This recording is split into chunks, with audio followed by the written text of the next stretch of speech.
जिज्ञासु मित्रों, बहुत बहुत अभिनंदन है आपका दिव्य सृजन स्पिरिचुअल चैनल के अंतर्गत इस कार्यक्रम लाइव चर्चा में। आध्यात्मिक चर्चा हेतु यह कार्यक्रम प्रत्येक दिवस रात्रि 9 बजे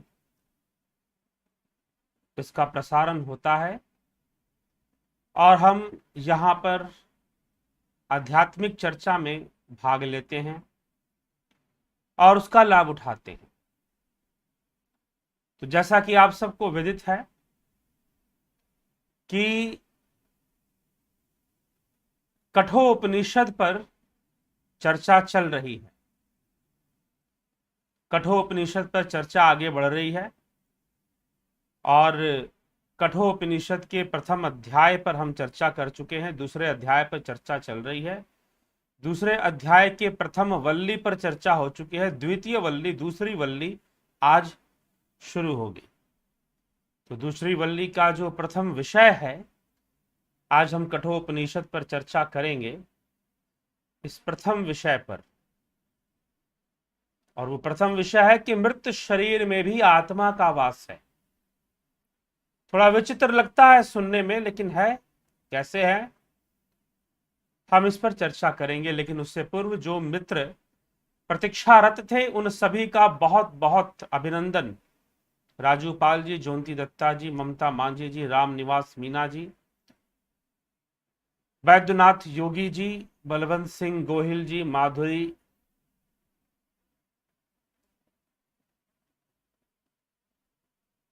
कोल्हे जी, जगत नारायण, भूप सिंह खीचर, अजित भाई पटेल, अभिषेक कुमार, दीपक पटेल, माला शर्मा, सबका बहुत बहुत, रोमेश चोपड़ा, सबका बहुत बहुत अभिनंदन। Vithal Bhai Patel ji, Mahesh Ram Pisda ji, most welcome to all of you. तो देखिए, आज का जो विषय है, मृत शरीर में भी आत्मा का वास है। बड़ी विचित्र सी बात है। बहुत सारे लोगों को यह बात स्वीकार नहीं होती। ये क्या बात हुई? मृत शरीर में भी आत्मा का वास है।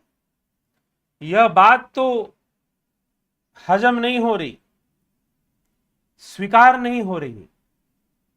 यद्यपि इस विषय पर पीछे भी कुछ वीडियोस में चर्चा मैंने की है। जो बहुत पहले से इस चैनल को देख रहे हैं और लाइव चर्चा को देख रहे हैं 9 PM का, वो जानते होंगे कि पहले भी यह विषय चर्चा में आ चुका है। परंतु पहले प्रश्नों पर आधारित विषय था। किसी ने प्रश्न किया था तो उस पर आधारित था। परंतु आज इसका आधार कठोपनिषद है। कठोपनिषद इस तथ्य का आधार है कि मृत शरीर में भी आत्मा का वास है। कैसे है, किस प्रकार से संभव है? देखिए, आपका मन स्वीकार नहीं करता। ये कौन सी बात हुई, ये कैसी बात हुई कि मृत शरीर में आत्मा का वास है? यह तो मानने का दिल नहीं करता, यह हमारा हृदय नहीं मानता। क्योंकि आप अपने धार्मिक संस्कारों से, अपने आध्यात्मिक संस्कारों से, अपने आध्यात्मिक शास्त्रों से, वैदिक शास्त्रों से आप बहुत दूर जा चुके हैं। आप बहुत दूर जा चुके हैं। आपको समझाया जा चुका है कि सोल इज आत्मा। सोल इज आत्मा। आपने सोल को आत्मा मान लिया, आपने गॉड को परमात्मा मान लिया। यहीं पर सारा गड़बड़ हो गया। यहीं पर सारा गड़बड़ हो गया कि आपने गॉड को परमात्मा मान लिया और सोल को आत्मा मान लिया। अब बात समझ में आएगी नहीं? कैसे समझ में आएगी?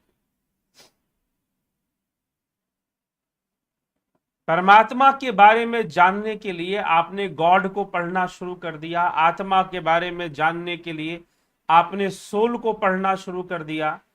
तो बेचारा आत्मा कहां से समझ में आए? आप समझोगे सोल को और कहोगे कि भाई ये तो आत्मा है, तो कैसे संभव होगा? नहीं संभव होगा। तो आत्मा क्या है, यही विषय तो चर्चा में उपनिषदों में चल रही है। तो चलिए हम श्लोकों के माध्यम से देखते हैं कि क्या कहा जा रहा है इन श्लोकों में कठोपनिषद, क्योंकि आज तो आधार कठोपनिषद का है। तो दूसरा अध्याय द्वितीय वल्ली का प्रथम श्लोक कहा रहा है, अवक्र चेतसा अजस्य एकादश द्वारम पुरम अस्ति अनुष्ठाय न शोचति च विमुक्ता विमुच्यते एतत् वै तत्। पुरमे एकादश द्वारमजस्यावक्र चेतसः अनुष्ठाय न शोचति विमुक्तश्च विमुच्यते एतद् वै तत्। अर्थात सरल विशुद्ध ज्ञान रूप अजन्मा परमेश्वर 11 द्वारों वाले पुर में रहता है। 11 द्वारों वाला यह पुर, यह मनुष्य शरीर, यह जीवों का शरीर, सूक्ष्म शरीर, उसके लिए कहा जा रहा है 11 द्वारों वाला पुर, उसमें यह रहता है। उसमें रहता है क्या मात्र उसी में रहता है? जी नहीं, यह मनुष्य शरीर के द्वारा जाना जाता है, इसलिए कहा जा रहा है उसी के द्वारा ही, उसी के सकाश से संचालन शरीर का चलता है। शरीर का संचालन उसी के सकाश से चलता है, तो उसका सकाश ही महत्वपूर्ण है। तो वह इसके अंदर रहता है। ना सोचती, जो अनुष्ठाय परमेश्वर का ध्यान आदि साधन करते हैं, अर्थात इस 11 द्वार वाले शरीर में, पुर में रहने वाले परमात्मा का, आत्मा का जो अनुष्ठान करते हैं। अनुष्ठान करना मतलब उसके प्रति जो कर्म करते हैं। कौन सा कर्म करोगे उसके प्रति? क्या हवन आदि यज्ञ आदि कर्म? जी नहीं, वह तो देवों के प्रति होता है। यहां पर ध्यान योग करोगे, अर्थात उस परमात्मा के प्रति अनुष्ठान, ध्यान ही अनुष्ठान है, ध्यान योग ही वह अनुष्ठान है, क्योंकि उसी के माध्यम से उस गुप्त, उस रहस्यमयी हृदय गुहा में रहस्यमयी ढंग से, गोपनीय ढंग से विराजमान जो आत्मा है, जो आत्म तत्व है, उसको कैसे जान पाओगे? अनुष्ठान के द्वारा। कौन सा अनुष्ठान? ध्यान। तो अवक्र चेतसः अजस्य, अजन्मा, अजस्य मतलब जो अजन्मा, जिसका ना आदि ना अंत, जिसका ना जन्म ना मृत्यु, वह परमात्मा, इस शरीर में रहने वाले उस परमात्मा के अनुष्ठान से, जो अनुष्ठान करते हैं वो जानते हैं उसको, और वो कभी शोक नहीं करता। न शोचती, यहां पर कहा गया अनुष्ठाय न सोचती, अनुष्ठान करने वाला शोक नहीं करता। अनुष्ठाय न सोचती विमुक्तश्च विमुच्यते, जीवन मुक्त होकर मरने के बाद विदेह मुक्त हो जाता है, वही है वह जो उसे जानता है, उस परमात्मा को जानने वाला है। उस आत्मा को, परमात्मा नहीं, यहां पर तो श्लोकों में आत्मा शब्द का ही प्रयोग होता है उपनिषदों में, जो उसको जानने वाला है। तो जो उसको जानने वाला है, उस आत्मा को, जो इसी 11 द्वार वाले शरीर में वास करता है, वो शोक नहीं करता और वह जीवन मुक्त भी हो जाता है। फिर कहा गया हंस शुचिशद वशुरंतरिक्षस धोता वेदि शदितिर थदिथिर दुरोण सत नृषद वर्ष दृत सदा व्योम सदब्जा गोजा ऋतजा अद्रजा ऋतम बृहत। अर्थात शुचिशत, जो विशुद्ध परमधाम में रहने वाले हैं, जो शुद्ध हैं, सर्वदा शुद्ध हैं, उनमें जरा सी भी मलिनता नहीं, क्योंकि उनके अंदर कोई संकल्प और विकल्प नहीं। उस आत्मा में संकल्प और विकल्प टिकता नहीं है, वह गुणों से परे,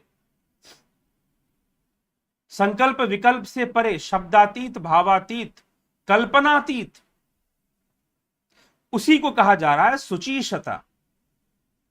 सुचिशता जो विशुद्ध स्वयं प्रकाश है, अंतरिक्ष सत अंतरिक्ष में भी निवास करता है, वो तो सर्वव्यापी है, तो तीनों ही लोग उससे व्याप्त हैं। करने वाला, अंतरिक्ष में निवास करने वाला वसु भी वही आत्मा है। दुरूण सता घरों में उपस्थित होने वाला अतिथि, दुरूण सता अतिथि वेदिशता होता। दुरूण घरों में उपस्थित होने वाले अतिथि रूप जो देवता है वह भी परमात्मा का ही रूप है।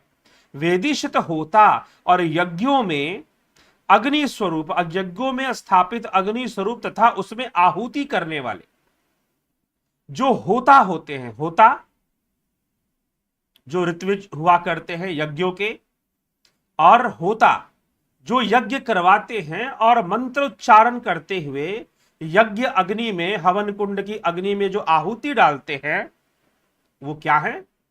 होता कहते। वह होता भी वही आत्मा है। ऋतसत सत्य में रहने वाला, व्योमसत आकाश में रहने वाला, अब्जा जलों में नाना रूप में प्रकट होने वाला, गोजा पृथ्वी में नाना रूपों में प्रकट होने वाला, ऋतजा सत्कर्मों में प्रकट होने वाला, अद्रजा पर्वतों में नाना रूप में प्रकट होने वाला, बृहत्तम सब में बड़ा परम सत्य है। वह आत्मा की व्यापकता। पहले एक छोटी सी बात कही गई कि अंतरिक्ष में वसुर के रूप में वही आत्मा, घरों में अतिथि के रूप में भी वही आत्मा, वेद यज्ञों में वेदिशत जो वैदिक यज्ञ हैं उनमें जो होता है, जो आहुति देता है अग्नि के भीतर, वह भी आत्मा, वही परम तत्व है। फिर सत्य में रहने वाला ऋतसत जो सत्य में रहने वाला है, मनुष्यों में वरसत मनुष्यों में श्रेष्ठ देवताओं में जो व्याप्त है, जो सभी देवता हैं मनुष्यों के, उनमें जो व्याप्त है वही आत्मा, सत्य में रहने वाला वही आत्मा, आकाश में रहने वाला। अभी तो अंतरिक्ष का नाम लिया गया था, अब आकाश की बारी आ गई। आकाश में रहने वाला वही आत्मा, अब्जा जलों में, जल के जितने भी रूप हैं, बर्फ भी रूप है, वाष्प भी रूप है, तो जल के जितने भी रूप हैं इन सब में जो रहने वाला है वही आत्मा। ठीक। व्योमसत आकाश में रहने वाला, जलों में रहने वाला, गोजा पृथ्वी में, गोजा मतलब पृथ्वी में नाना रूपों में प्रकट होने वाला वही आत्मा, ऋतजा सत्कर्मों में प्रकट होने वाला वही आत्मा, बृहमृतम सभी में बड़ा परम सत्य, सब में जो सत्य रूप में स्थापित है वो वही आत्मा है, कोई दूसरा नहीं है। तो कुल मिलाकर यहां पर यह कहने का प्रयास किया जा रहा है कि आत्मा सर्वव्यापी है। आत्मा सर्वव्यापी है, सब में, आकाश में, जल में, वायु में, अग्नि में, यज्ञ में, देवताओं में, अंतरिक्ष में, सब में वही आत्मा है। ठीक। तो आगे हम देखते हैं क्या कहते हैं।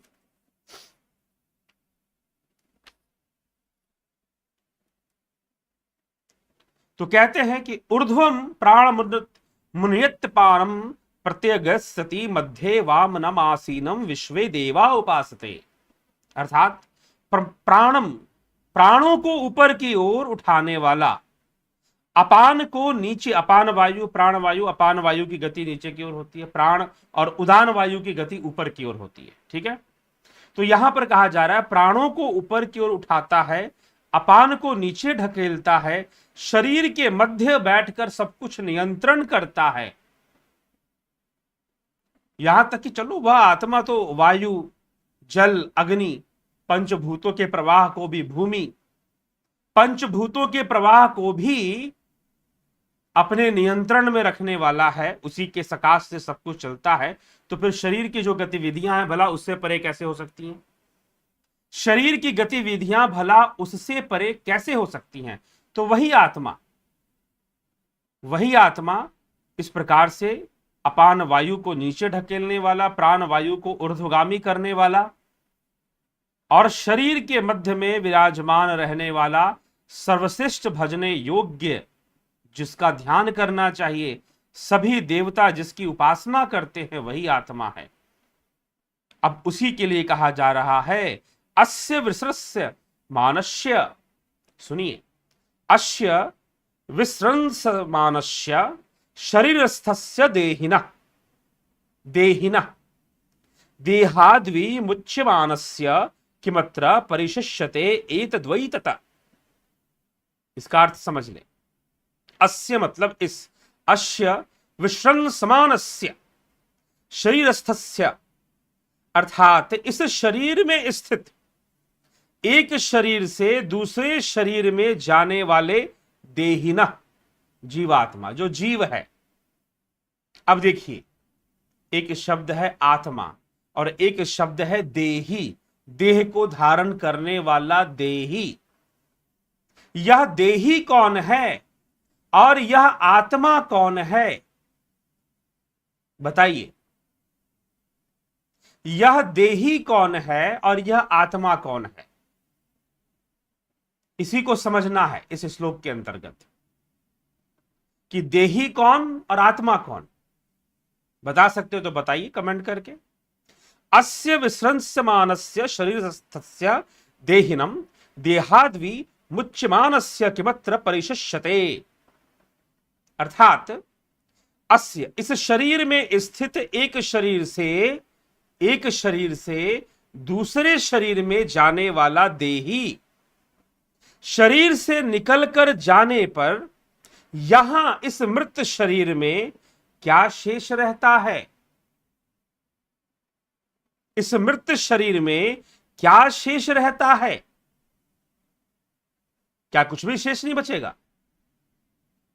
एक शरीर, मान लीजिए कि शरीर का नष्ट हो गया, मृत्यु को प्राप्त हो गया, तो जो देही है, जो शरीरी है, वो क्या करेगा, इस शरीर को छोड़कर दूसरे शरीर में चला जाएगा। लेकिन शेष क्या बचेगा, एतत् वै ततः, एतत् वै ततः, वही शेष बचेगा। तो क्या कहा जा रहा है, एक शरीर से दूसरे शरीर में गमन करने के स्वभाव वाला देही जीवात्मा जब इस वर्तमान शरीर से निकलकर चला जाता है और उसके साथ ही क्या क्या जाएंगी। अब यह जीवात्मा जब जाएगा तो उसके साथ क्या क्या जाएगा, इंद्रियां जाएंगी। जब देही इस देह को छोड़कर जाएगा तो उसके साथ क्या क्या जाता है, इंद्रियां जाती हैं, प्राण जाते हैं, संस्कार और कर्म जाते हैं। इंद्रियां जाएंगी तो स्वाभाविक रूप से कर्म संस्कार जाएंगे, क्योंकि इंद्रियां जो हैं वह स्थूल शरीर का अंग नहीं है, वह सूक्ष्म शरीर का अंग है। सूक्ष्म शरीर कारण शरीर पर जो वीडियोस पीछे मैंने दिए हैं उसको जाकर सुनिए।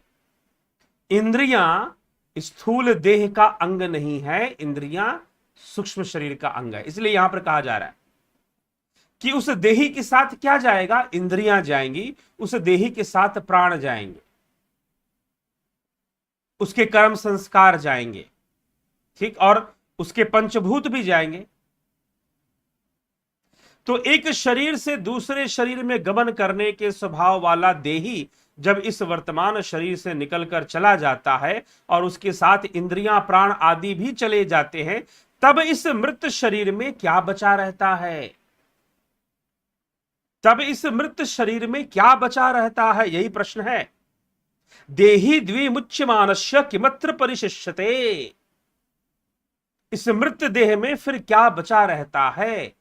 देखने में तो कुछ भी नहीं रहता, लिखा जा रहा है, कहा जा रहा है इस मंत्र के माध्यम से कि देखने में तो उस देह में कुछ भी नहीं रहता, क्योंकि मन और इंद्रियां तो उस देही के साथ चली गई। इस शरीर के खत्म होने पर मन और इंद्रियां चली गई, मन गया, इंद्रियां गई, कर्म संस्कार गए, पंचभूत गए। अब इस देही में क्या रह जाता है, देखने में तो कुछ भी नहीं रहता, परंतु पर वह आत्मा जो सदा सर्वदा समान भाव से सर्वव्यापी है, सीधी सी बात, सर्वव्यापी है, सर्वत्र विद्यमान है, वह उस मृत देह में भी रह जाता है, वह उस मृत देह में भी रह जाता है। अर्थात अर्थात आत्मा मृत शरीर में भी रहता है, अन्यथा सर्वव्यापी कैसे, सर्वत्र विराजमान कैसे? तो इसीलिए यहां पर इस बात को स्वीकृति दी जा रही है कि सदा व्याप्त है, वह उस मृत शरीर में भी सदा व्याप्त है, क्योंकि वह तो जीव के जड़ और चेतन में भी व्याप्त है। जो चेतन जीव तथा जड़ प्रकृति सब में सदा व्याप्त है, वह उस मृत शरीर में भी व्याप्त है। इसकी पुष्टि यहां पर की जा रही है इस श्लोक के माध्यम से। फिर कहा जा रहा है अगले श्लोक में, और चर्चा को आगे बढ़ाया जा रहा है, न प्राणेन नापानेन मर्त्यो जीवति कश्चन इतरेन तु जीवन्ति यस्मिन् नेता वुपाश्रिता श्रुतौ हन्तता इदं प्रवक्ष्यामि गुह्यं ब्रह्म सनातनम यथा च मरणं प्राप्य आत्मा भवति गौतम। हे गौतम, गौतम किसे कहा जा रहा है? नचिकेता को, क्योंकि नचिकेता गौतम वंशी। यमराज आत्म तत्व का ज्ञान दे रहे हैं, आत्म तत्व के बारे में समझा रहे हैं। तो फिर कहते हैं बड़ी सुंदर, यथा च मरणं प्राप्य आत्मा भवति गौतम। पहले श्लोक में, इससे पहला जो श्लोक था उसमें प्रश्न महत्वपूर्ण था, इसमें उत्तर महत्वपूर्ण है। पहले में प्रश्न कर दिया गया कि मृत्यु के उपरांत देही तो देह छोड़कर चला गया, तो अब उस मृत शरीर में बचा क्या, शेष क्या बच गया, क्या रह गया? तो कहा जा रहा है कि वह आत्मा अभी भी उसमें है, क्योंकि वह आत्मा तो सर्वव्यापी ही है, सर्वत्र ही है, वह तो जड़ और चेतन में भी है, सर्वव्यापी होते हुए सब कुछ उसी का विवर्त है, जड़ रूप भी उसी का विवर्त, चेतन रूप भी उसी का विवर्त, मैनिफेस्टेशन है उसका, तो वह तो सर्वव्यापी ही है। लेकिन फिर अब आगे अगले श्लोक में क्या कहते हैं, कश्चन मर्त्य मरना धर्म प्राणी न प्राणेन नापानेन मर्त्यो जीवति कश्चन, मर्त्यो जीवति कश्चन, मर्त्यो जीवति कश्चन। मरण धर्मा मर्त्य, प्राणी जो मृत्यु को प्राप्त होने वाला है, न तो प्राण से जीता है और न अपान से जीता है, किंतु जिसमें प्राण और अपान ये दोनों आश्रय पाए हुए हैं, दूसरे से ही जीते हैं। इसलिए हे गौतम वंशीय रहस्यमय सनातन ब्रह्म, और वह आत्मा मरण प्राय मरकर भी जिस प्रकार से रहता है, यह बात तुम्हें मैं अब फिर से बतलाता हूं कि किस प्रकार से उसे सर्वव्यापी कहा जा रहा है। मैं फिर से बतलाता हूं हे नचिकेता कि किस प्रकार से आत्मा मृत देह में भी रहता है, क्योंकि जड़ और चेतन जिसमें आश्रय प्राप्त करते हैं, जड़ और चेतन संपूर्ण प्राण मन बुद्धि अहंकार जिसमें आश्रय प्राप्त करते हैं, किसमें आश्रय प्राप्त करते हैं, किसके सकाश से इनकी गतिविधियां चल रही हैं, मन बुद्धि चित्त अहंकार की, वही आत्मा है। तो गमन किसका होता है? मृत्यु के समय गमन भी मन बुद्धि चित्त अहंकार का होगा, सूक्ष्म शरीर का होगा, लेकिन आत्मा का गमन नहीं होता, क्योंकि संपूर्ण जड़ और चेतन उस आत्मा में ही आश्रय प्राप्त करता है, संपूर्ण जड़ और चेतन उसी आत्मा में ही रहता है। ठीक है, इसलिए यहां पर यह बात कही जा रही है।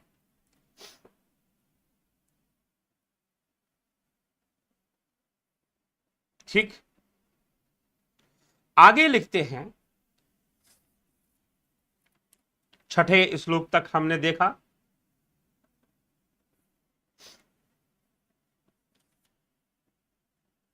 तो चलिए मित्रों, आज तक हमारा यही विषय था, क्योंकि अगले श्लोक से विषय बदल रहा है। अब यमराज बता रहे हैं कर्मों के विषय में, कि इस देह को त्यागने वाला जो देही है, वह किस प्रकार से नूतन शरीर में प्रवेश करेगा, कैसे प्रवेश करेगा, कैसे वो देही जो है अपने कर्मों के आधार पर वो प्रवेश करता है, उसके बारे में आगे बताया जा रहा है। तो योनि मन्ये प्रपथन्ते शरीरत्वा देहिना स्थानु मन्ये अनुसयन्ति यथा कर्म यथा श्रुतम। अर्थात जिसका जैसा कर्म होता है और शास्त्र आदि के श्रवण द्वारा जिसके जैसे भाव प्राप्त होते हैं, शरीर धारण करने के लिए कितने ही देही, देही मतलब जीव, जीवात्मा, तो जितने भी देही हैं, जितने भी जीव हैं, वो अपने कर्मों के अनुसार योनियों को प्राप्त हो जाते हैं, दूसरे स्थानु भाव को। फिर आगे बढ़ने के बाद जैसे उनको माहौल मिलता है वो वैसे ही भावों को ग्रहण करते रहते हैं। यह भी यहां पर स्पष्ट किया जा रहा है, उनकी गति बताई जा रही है कि जीवों की गति कैसी कैसी होती है। तो हम कल फिर से इस विषय को, जीवों की गति को लेकर चलेंगे, लेकिन आज इन 6 श्लोकों के अंतर्गत जो बात समझाने का प्रयास किया जा रहा है, जो बात स्पष्ट किया जा रहा है, इसका पुनरावलोकन कर लेते हैं।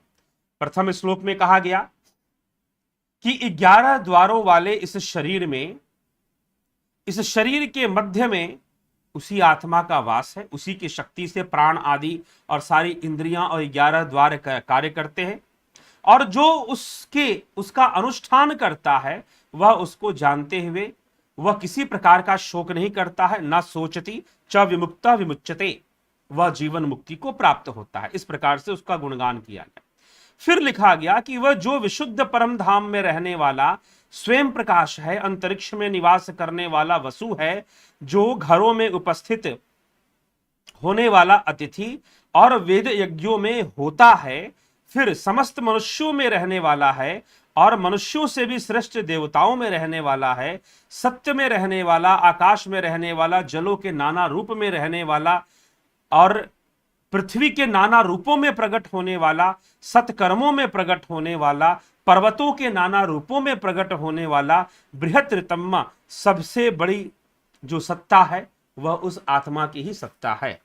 पहले तो बताया गया कि शरीर में रह रहा है, शरीर की इंद्रियां आदि जो भी काम कर रहे हैं उसी की सत्ता से काम कर रही है। फिर बताया गया कि हर जगह ही रह रहा है, आकाश में भी, पृथ्वी में भी, अतिथि में भी, होता में भी, वायु में भी, अंतरिक्ष में भी, सब में रह रहा है। फिर ये बताया गया, फिर तीसरे श्लोक में बताया गया कि प्राणों को ऊपर की ओर ले जाने वाला और अपान वायु को नीचे की ओर धकेलने वाला, ये जितनी भी गतिविधियां चल रही हैं उसी के सकाश से, उस आत्मा के सकाश से चल रही हैं। और फिर कहा गया कि अस्य विसृंस्य मानस्य शरीरस्थस्य देहिनम देहाद्वि मुच्यमानस्य किमत्र परिशिष्यते एतद्वै तथा, कि इस शरीर में स्थित जो देही है, जो जीव है, इस शरीर की मृत्यु हो जाने पर उसका त्याग कर देता है, लेकिन इसके त्याग करने के बाद इस मृत शरीर में फिर क्या बचा रहता है, शेष क्या रहता है? तो बताया जा रहा है कि वो आत्मा उस मृत शरीर में भी शेष रहता है,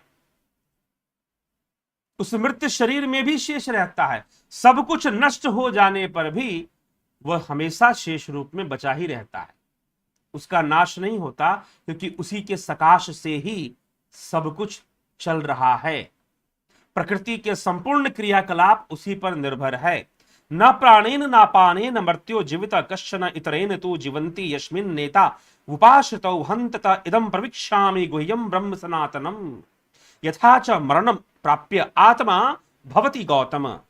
अर्थात कोई भी मरण धर्मा प्राणी ना तो प्राण से जीता है, न अपान से जीता है, जिसमें यह दोनों आश्रय पाते हैं, प्राण और अपान, संपूर्ण प्राण शक्ति, संपूर्ण पंचभूत, मन बुद्धि चित्त अहंकार, जिसमें आश्रय प्राप्त करते हैं वह आत्मा ही है।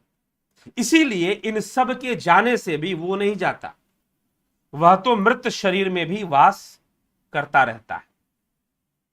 ठीक है, तो यह अब यहां पर समझने योग्य बात है। यही तथ्य समझाया गया कि मृत शरीर में भी आत्मा का वास किस प्रकार माना गया है, किस प्रकार है, इसका स्पष्टीकरण यहां पर इन श्लोकों में दिया जा रहा है। और आगे भी कई चर्चाओं में हम पहले भी यह बातें चर्चा करते रहे, लेकिन फिर भी कई लोग कहते हैं ऐसा कैसे हो सकता है कि आत्मा शरीर में वास करेगा, मृत्यु के बाद भी वास करेगा?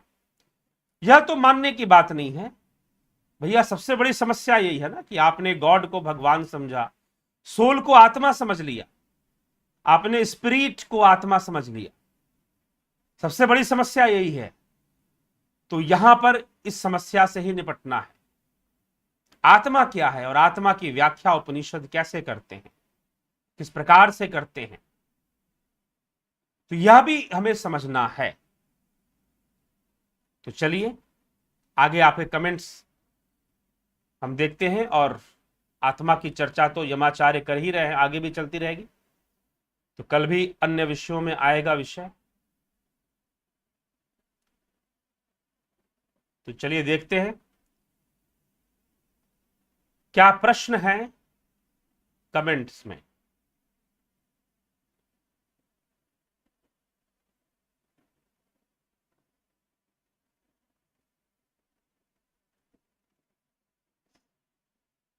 एक पेड़ की टहनी कटकर मिट्टी में लगा देने से वो भी पेड़ बन जाती है, इसमें एक ही जीव दोनों में है या अन्य जीव है? अन्य जीव होगा, अन्य जीव होगा, क्योंकि शरीर भी तो अन्य बन रहा है ना, उसके अन्य संस्कार होंगे।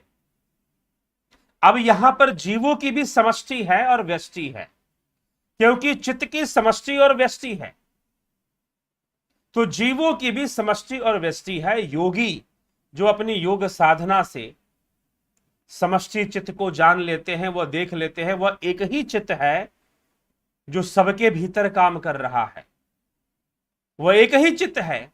एक चितों से भी अनेक चितों का निर्माण हो जाता है, इसलिए अनेक जीव भी बन जाते हैं।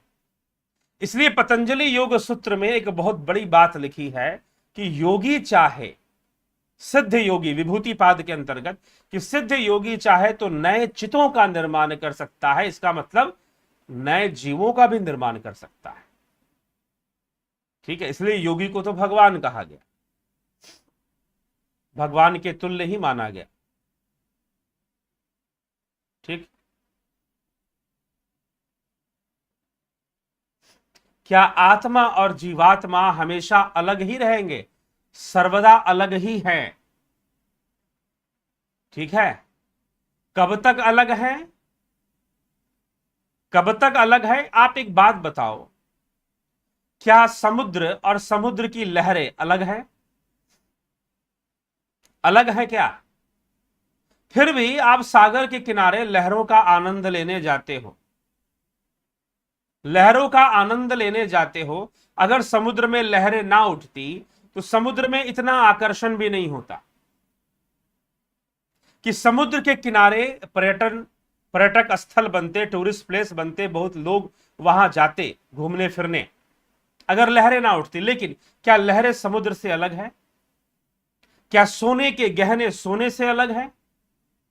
तो जीवात्मा कभी आत्मा से अलग हो ही नहीं सकती। तो यह प्रश्न ही क्यों कि सर्वदा अलग रहेगा? क्या सर्वदा अलग कैसे रहेगा? जीवात्मा कभी आत्मा से अलग हो ही नहीं सकती। यही तो अभी समझाया गया कि उसी, ये प्राण काम नहीं करते, यह अपान वायु नीचे नहीं जाती, प्राण ऊपर नहीं जाते, ये जितनी भी गतिविधियां चल रही हैं, मन इंद्रिया बुद्धि चित्त अहंकार, इन सब की जितनी भी गतिविधियां चल रही हैं उस आत्मा के तत्व से ही चल रही हैं, तत्व रूप में वही है। तो इसीलिए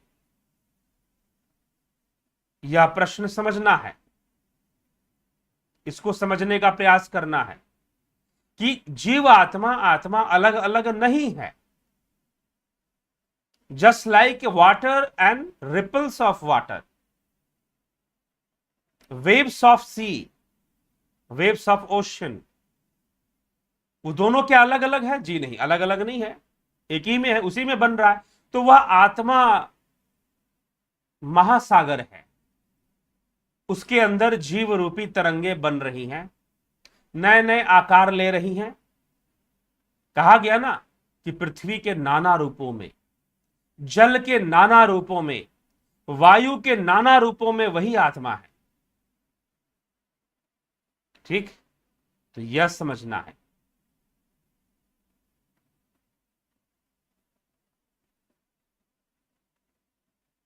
बॉडी में बहुत सारे सेल्स होते हैं, तो क्या यही शरीर में बहुत सारे आत्मा होती है? जी नहीं, आत्मा तो वो एक ही है, अनंत है, तत्व रूप में एक है तो वो अनंत। लेकिन तत्व रूप में अनंत इसलिए क्योंकि उसकी काउंटिंग पॉसिबल नहीं है, असंभव है। क्या समुद्र में पानी के बूंदे गिन सकते हो? समुद्र छोड़ दीजिए, एक बाल्टी में पानी रख लीजिए, उसकी बूंद गिन लीजिए, नहीं गिन सकते ना। बूंद तो उसका एक आकार है, वह तत्व रूप में एक है, लेकिन अनंत है, इनफाइनाइट है। ठीक है, तो फिर शरीर में जो सेल्स हैं वो आत्मा कैसे हो जाएंगे? वो तो फिजिकल चीज होगी ना, वो तो फिजिकल एंटिटी हो गई, तो भला वो आत्मा कैसे हो सकती है? उस सेल में जो काम करने वाली जो ऊर्जा है वह उसी शक्ति से काम कर रही है, वो आत्मा की शक्ति से काम कर रही है, लेकिन वो ऊर्जा कोई आत्मा नहीं है, लेकिन उसी से ऊर्जा प्राप्त हो रही है, बस यही कह सकते हैं। ठीक, तो इसीलिए विचार करते हुए, समझते हुए कि आत्मा किस प्रकार सर्वव्यापी है और सबके भीतर है, यह बताया गया है। तो कठोपनिषद के अंतर्गत ऐसी बात यहां पर चर्चा में स्पष्ट रूप से आ रही। उपनिषदों में ऐसी कई जगह पर बात आती है। तो पहले जब मैंने इस विषय पर चर्चा किया था तो बहुत लोगों ने कहा कि ऐसा कैसे संभव है, ऐसा तो हो ही नहीं सकता, ये तो गलत विचारधारा है, ये तो आप विचार शास्त्रहीन। किसी ने कहा कि नहीं, शास्त्र ऐसा नहीं कहते, जैसे कि सारे शास्त्र पढ़ लिए हो। दुर्भाग्यपूर्ण है कि गीता से कहीं पर किसी ने 2-4 अध्ययन श्लोक पढ़कर भी अपने आप को शास्त्रवेता लोग मानने लग जाते हैं। यह समस्या है।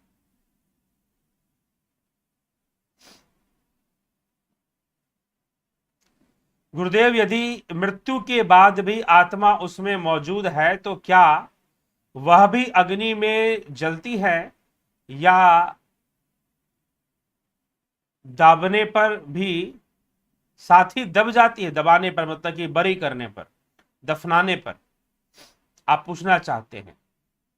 आत्मा तो उस मिट्टी में भी है जिस मिट्टी से दफनाओगे, आत्मा तो उस आग में भी है जिस आग से जलाओगे, और जो धुआं बनकर निकलेगा आत्मा तो उसमें भी है। ठीक है, जिसे दफना दोगे आत्मा उसमें भी है, और जिस मिट्टी से दफनाओगे आत्मा तो उस मिट्टी में भी है। नैनम छिंदन्ति शस्त्राणि नैनम दहति पावक न चैनम क्लिदन्त्यापो न शोख्यति मारुतः। नैनम छिंदन्ति शस्त्राणि, कोई शस्त्र उसे छेद नहीं सकता। नैनम दहति पावक, अग्नि उसे जला नहीं सकती। यहां तक कि अग्नि का आश्रय भी वो आत्मा है, अग्नि का आश्रय स्थान भी वह आत्मा ही है। अग्नि की ऊर्जा जहां से आ रही है उसका कारक भी वो आत्मा है। तो इसीलिए तो ना उसे कोई दफना सकता है ना उसे कोई जला सकता है, क्योंकि जिस मिट्टी से दफना रहे हो उस मिट्टी में भी है, जिस अग्नि से जला रहे हो उस अग्नि में भी है। ठीक, ना जला सकता है, ना सुखा सकता है, ना गला सकता है।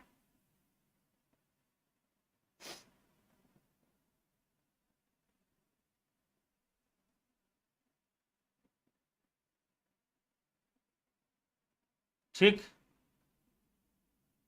one more question, why Adi Shankaracharya says in his Bhaj Govindam that Krishna is God, we have to surrender him. ठीक, in Bhaj Govindam Adi Guru Shankaracharya said कि वह जो आत्मा है, वह जो ज्योति रूप देव है, वह हृदय में स्थित है। भज गोविंदम स्तोत्र में उन्होंने कहा है। ठीक है,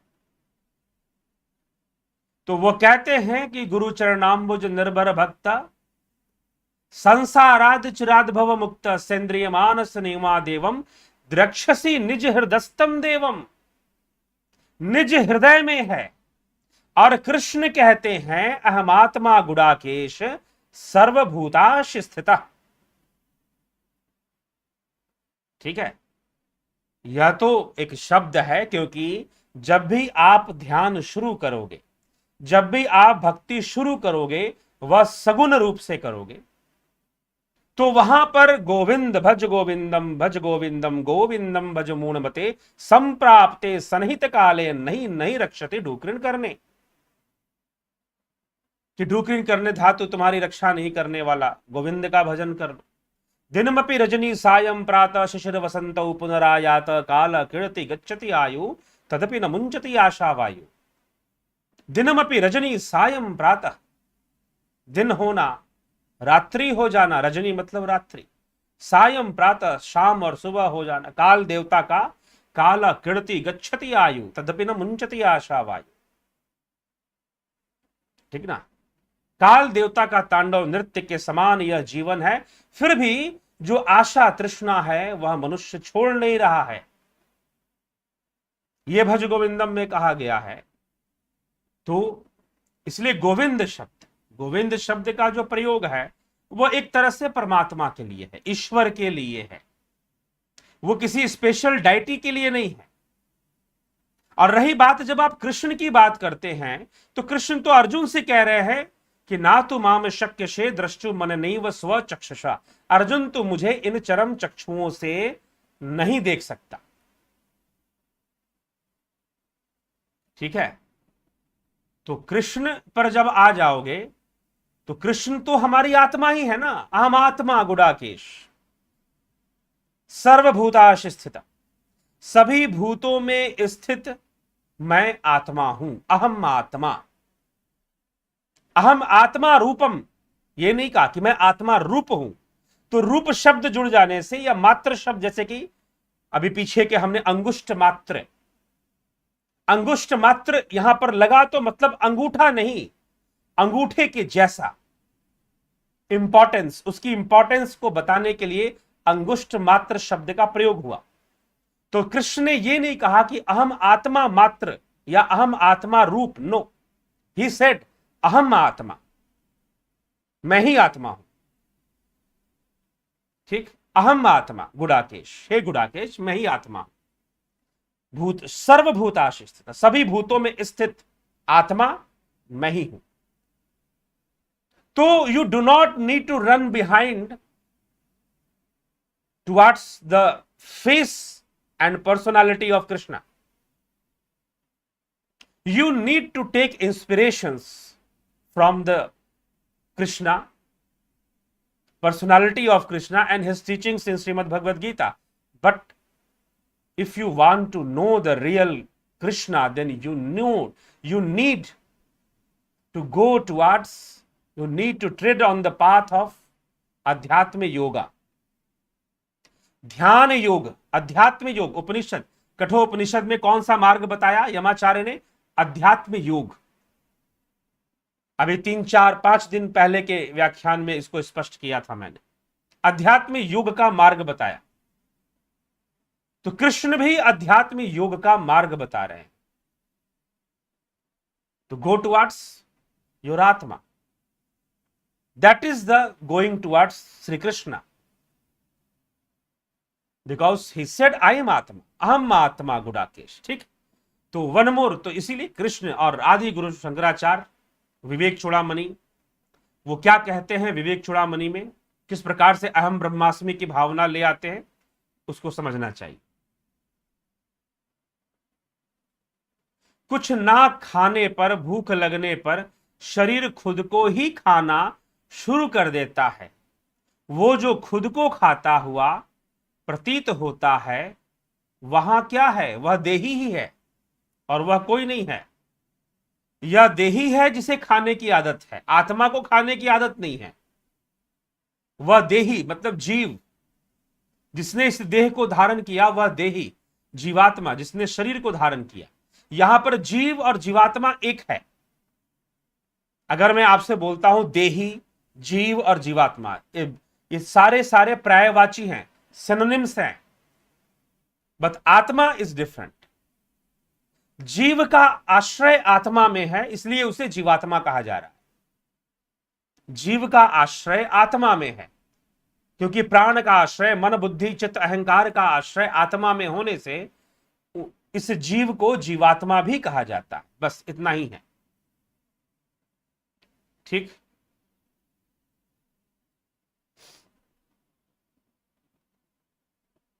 हम्म। तो शुरू कर देता है, वो जो खुद को खाता हुए प्रतीत होता है वह देही ही है, वह जीव ही है। तो हमें लगता है हम अलग हैं, मेडिटेशन से वननेस महसूस होगा जी, ध्यान योग से, ध्यान योग से यह वननेस एस्टैब्लिश होगा। हाँ, आजकल लोग उसे मेडिटेशन करते हैं कहते हैं, लेकिन meditation has some different concepts. तो ध्यान योग से, ध्यान योग से यह संभव हो पाएगा कि वननेस एस्टैब्लिश होगा। बिल्कुल, हम उस आत्मा तक की अनुभूति तक पहुंचेंगे। तुरीय में कैसे प्रवेश होगा, समाधि में कैसे प्रवेश होगा, वही है ध्यान योग, निधि ध्यासन की प्रक्रिया, ध्यान योग की प्रक्रिया से ही होगा, और कैसे होगा। ठीक है, जय जोहर गुरु जी। ठीक है जी, जय जोहर। तो तुरीय में, ये तुरीय। तो मित्रों, इसी के साथ विराम दूंगा मैं अपनी वाणी को, काफी समय हो गया। और इसी के साथ आज के इस कार्यक्रम को हम, गुरु जी, प्रभु जी माफ करिएगा, सब्जेक्ट से हटकर प्रश्न कर रही हूं। जन्म कुंडली का जीवन में कितना महत्व है, कृपया करके बताएं। पहले ये बताया जा चुका है, एक वीडियो है, लेकिन आपने प्रश्न किया है तो संक्षेप में हम इसका उत्तर दे देते हैं। जी हां, जितने भी ग्रह हैं वह सब के सब पंचभूतों से ही निर्मित है, इस ब्रह्मांड के ही अंग है। उनका प्रभाव इस पृथ्वी पर पड़ता ही पड़ता है। उनकी किरणें, ज्योतिष, ज्योतिष मतलब ग्रहों से आने वाली ज्योति, ग्रहों से आने वाली रोशनी, वही ज्योतिष है। अगर मनुष्य योगी है, सिद्ध योगी, तो वैसे ही जान लेते कि कौन से ग्रहों की रोशनी किस प्रकार से आ रही है और जीवन में कैसा प्रभाव डाल रही है। तो ग्रहों से आने वाली जो ज्योति है वही ज्योतिष है, वो जीवन पे प्रभाव डालती ही डालती है, नहीं डालने का प्रश्न नहीं उठता। कौन से जीवन पर? भौतिक जीवन पर, फिजिकल लाइफ पर। आध्यात्मिक जीवन पर जी नहीं। हां, लेकिन साधारण मनुष्य के लिए भौतिक जीवन आधार बनता है आध्यात्मिक जीवन को प्रारंभ करने का। साधारण मनुष्य की बात कर रहा हूं मैं। साधारण मनुष्य के लिए भौतिक जीवन आधार बनेगा आध्यात्मिक जीवन शुरू करने का, तो उस संदर्भ में आध्यात्मिक जीवन को भी प्रभावित करेगा। लेकिन जो सिद्ध योगी हैं वह इस प्रभाव से मुक्त होते हैं, क्योंकि वो जीवन मुक्त भी होते हैं, इसीलिए वह इस ग्रहों के प्रभाव से मुक्त होते हैं। परंतु जो साधारण मनुष्य है वह निश्चय ही ग्रहों के प्रभाव में रहता है, और ग्रह उसके जीवन में सुख दुख, सांसारिक सांसारिक लाभ हानि, सुख दुख, रोग, जन्म मृत्यु सब लेकर आते हैं। ठीक है, तो अगर ग्रहों की चाल को कोई समझे, सही से समझे और योगी हो, तो संपूर्ण ग्रह समस्या का समाधान भी हो जाता है। अगर आप इससे संबंधित जानकारी लेना चाहते हैं अपनी जन्म कुंडली के बारे में, तो संपर्क कर सकते हैं। ठीक है, उसका, लेकिन उसका शुल्क जरूर लगता है जो जन्म कुंडली के बारे में पूछते हैं। चलिए, ठीक है, आगे बढ़े।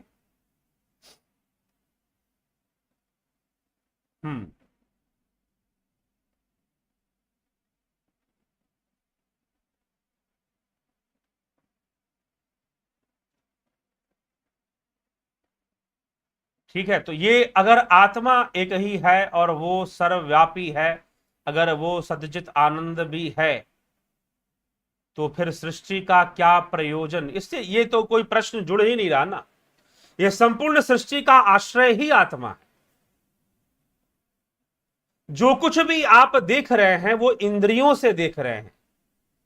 एक हमारी वीडियो है, क्या अपवित्र वस्तु में भी परमात्मा है, आप उसे जाकर देखें। पवित्र अपवित्र, अच्छा बुरा, यह किसका विषय है? यह इंद्रियों का विषय है, यह आत्मा का विषय नहीं। ठीक है, लेकिन इन इंद्रियों का आश्रय भी आत्मा में है, सब कुछ उसी से है। तो इसीलिए इसको उस ढंग से समझना पड़ेगा। उपनिषदों का अध्ययन करिए एक बार उठाकर, नहीं तो उपनिषदों पर चर्चा चल रही है उसको सुनते जाइए। और आत्मा मृत शरीर में है, आत्मा अपवित्र पवित्र अपवित्र वस्तु में भी परमात्मा है, यह सब आप वीडियो देख सकते हैं। वह आत्मा इंद्रिय विषय नहीं है, बस इतना ध्यान रखना। संसार की प्रत्येक वस्तु इंद्रिय विषय है।